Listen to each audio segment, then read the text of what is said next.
Astarada İrandan Rusiyaya daşınan narkotik vasitə aşkarlanıb. Söhbət 79 kiloqram narkotik vasitədən gedir.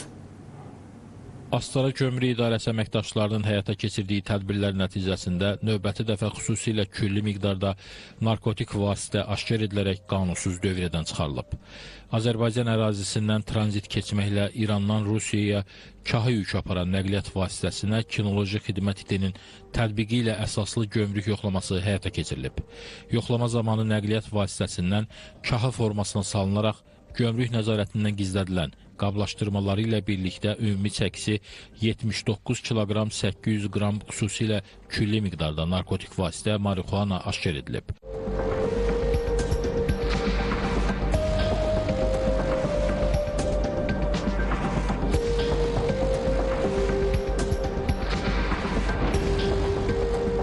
Faktla bağlı araşdırma aparılır.